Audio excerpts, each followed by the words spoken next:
Durbin, deep left center. It is back, and it is gone! Caleb Durbin walks it off for the Brewers.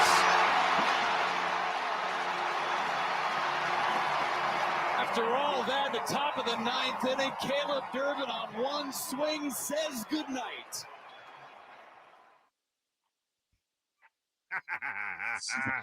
That's fun. This is going to be fantastic. What's up, Wisconsin? Welcome in Inside Wisconsin Sports with Trevor and Josh, live from the Wisconsin Sports Radio Network studios, powered by the Potawatomi Sportsbook. You know, the season didn't end the way we all wanted, but by golly, GD it, we can celebrate it, can't we? That sure was can. A celebratory moment right there.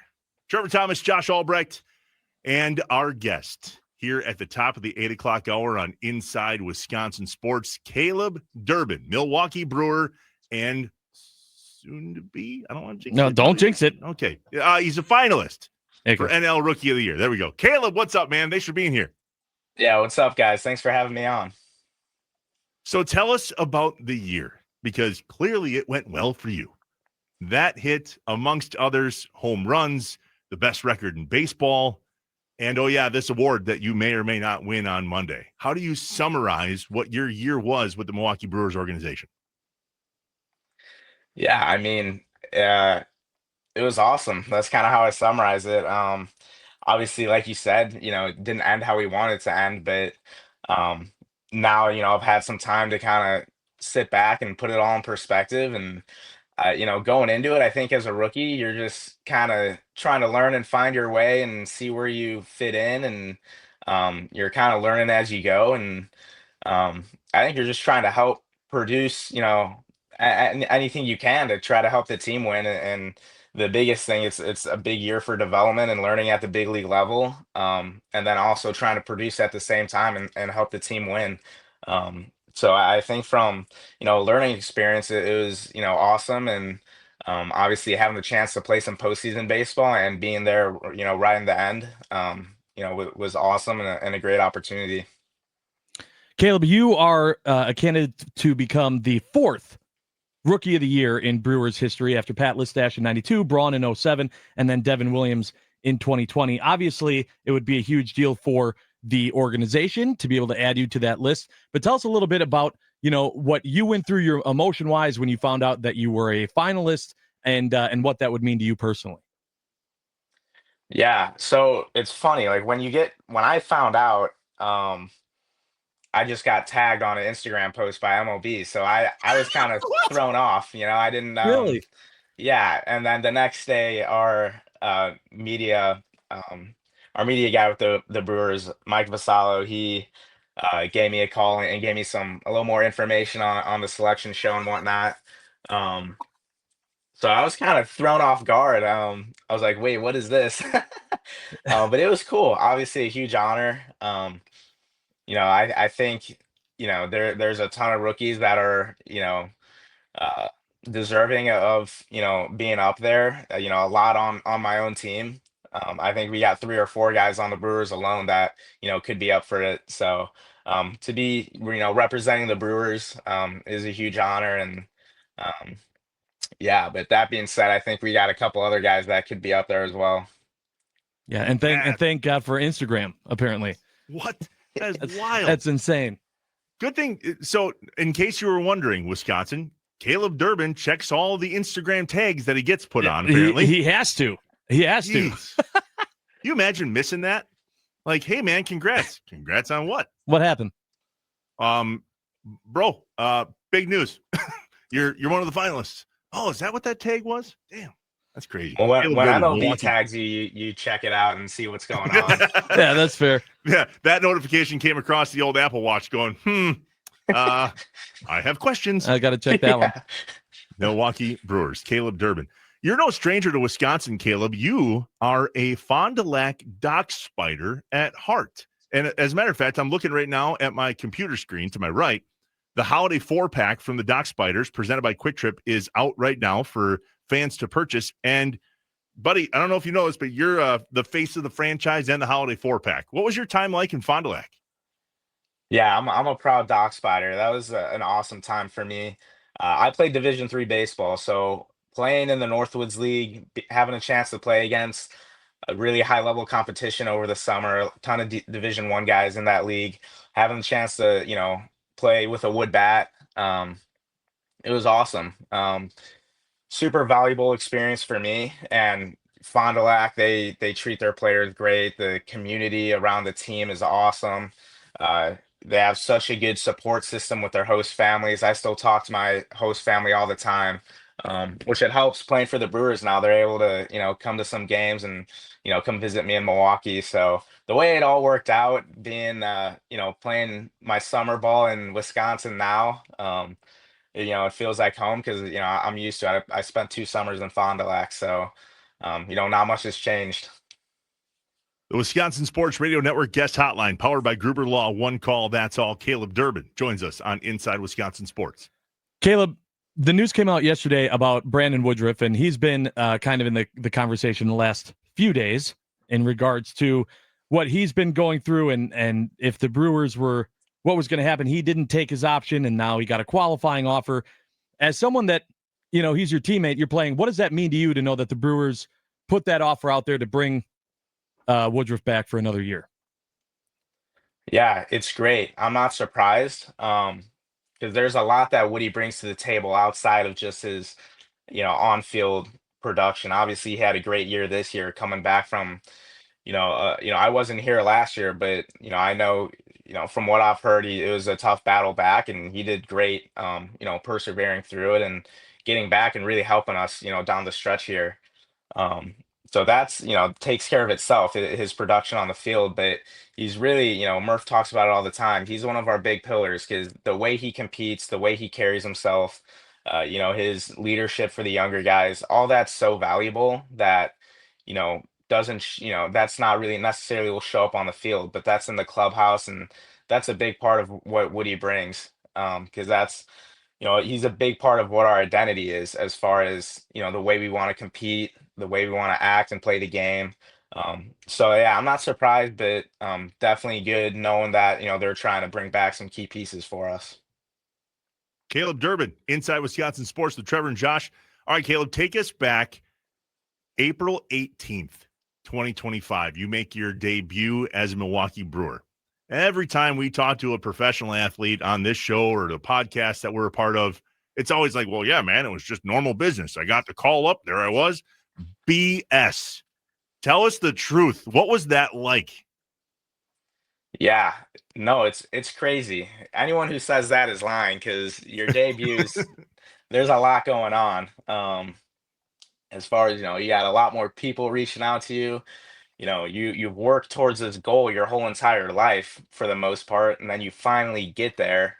Um, and even throughout the minor leagues, it's never guaranteed. So you're putting all this work throughout your entire life, hoping you get there, then you finally get there. But it felt like I had to force myself to eat because I had these like butterflies in my stomach all day that, was filling my stomach up. But I knew I had to get some energy in there. So, I would try to fill my plate up big and eat a little bit at a time. But um, that really didn't go away till the last pitch. So I was having, those butterflies all game. But I mean, it was so much fun. That's kind of what it's all about. And, to make my debut in Milwaukee, which is only an hour from where I grew up, was really a dream come true for me. Caleb, you are not the only person in the Brewers organization up for an award, end of season award. Obviously, Pat Murphy up for what should be back-to-back NL Manager of the Year. Just talk to us about what it's like playing for Murph and what makes him unique in comparison to other coaches you've had throughout your career to get you to the majors. Yeah, so this was my first year in the big leagues, obviously. So Right. first year kind of playing for a big league manager. And Murph has a lot of experience in college ball, and people like to say he kind of brings, you know, that to the table as far as really focusing on the details. And kind of the best way I can describe Murph is he's really good at making you feel comfortable, because it feels like he believes in you. He gives you a lot of confidence, but he's also going to keep you accountable and, hold you to a really high standard. So you got kind of the best of both worlds where, he's got your back, but he's also going to get on you if um, he thinks you need to step up your game, or he just really wants everyone to, sets the standard high for, the level of play and the way we want to play the game. Um, but there's no one you want to, no coach that's gonna have your back more than Murph too. So you definitely got both those things going for you. Caleb Durbin, Milwaukee Brewer and finalist for NL Rookie of the Year, joining us on Inside Wisconsin Sports with Trevor and Josh. All right, so you had your first home run a little earlier this season, and then the walk-off that we played at the top of the hour on June 7th. Do you have either of those balls? I have both of them. Yeah, I have both of them. Let's go. I have 5 balls. So I have my first hit, first home run. The first home run was away, luckily. So they threw it back on the field, probably not knowing it was my first one. They could have got a signed bat or something out of it. And then I have the walk-off home run. Luckily, I hit it into our bullpen. One of our pitchers, DL Hall, caught it and gave it to me in the locker room. And then I have a walk-off hit that stayed in play at home. And then I have a fifth ball, and the fifth ball is just like my ninth home run or something that I must have hit in the bullpen. But I got to keep 5 of them, which is pretty cool. It's awesome. Yeah, that is very cool.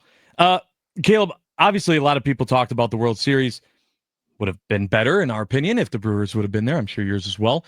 But a lot of people saying that it was just an incredible World Series, but the idea of this money versus not money conversation has been there a lot. How much does that sink into what the players hear, what you guys hear, and how do you kind of block that out to continuing to just play the best baseball you can? Yeah, that's a great question. I mean, we definitely hear it. Even Murph will kind of try to use it to our advantage in a way of like, hey, it's no one thinks we can win, so let's go out there. We have nothing to lose. But at the same time, we're a team. Like we have so many competitors. We have a lot of a good young core and some really good competitive veterans on our team. As a whole, it's like it's the mindset that it doesn't matter who's on the other side. And you kind of have to have that, when you got a team with, rookies that are playing big roles and guys, a couple years in, playing massive roles, then you can't be phased by who's on the other side or, how much money's on the mound or whatever, because it doesn't matter. The game's played between the lines, and that's kind of been our mindset, the whole year and especially in the playoffs. Few is the Brewer that was celebrated for hits in the NLCS. Facts are facts. You're one of them. What was it like going against those guys, man? Because apparently they're good.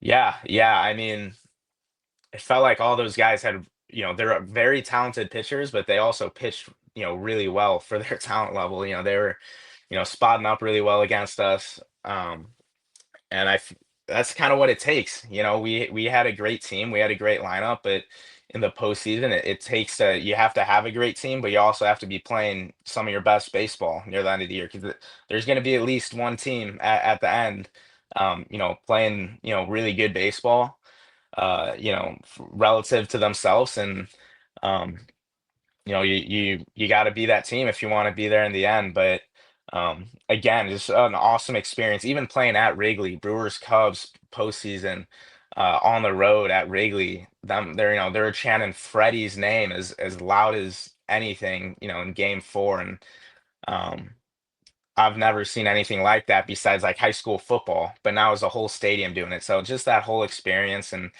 getting to go against that type of competition was super cool, opportunity, and hopefully we'll be able to build on it as a team moving forward. How do you not get the yips? I mean, I've never done anything professionally other than what I'm doing now. The yips are a real thing. How do you battle those? Yeah, I think you just gotta take it a pitch at a time. You try to block out your environment and really just focus on you know getting ready for the pitch that's coming, right? Whether it's at the plate or, on defense. Murph talks all the time about winning pitches. At the end of the day, that's all you can do from the first pitch to the last. And, you can't think too far ahead in the future to the next inning or the next game. You just got to stay in the moment and be present. And I think that's how you're able to kind of block out the noise. All right, last question. I'm vertically challenged. I'm 6'8". And if you don't think that's vertically challenged, my 5'7" friend, you're wrong. I just got it the opposite way. What are you up against as a professional athlete when you are 5'7", yet, dude, you're jacked. You're jacked.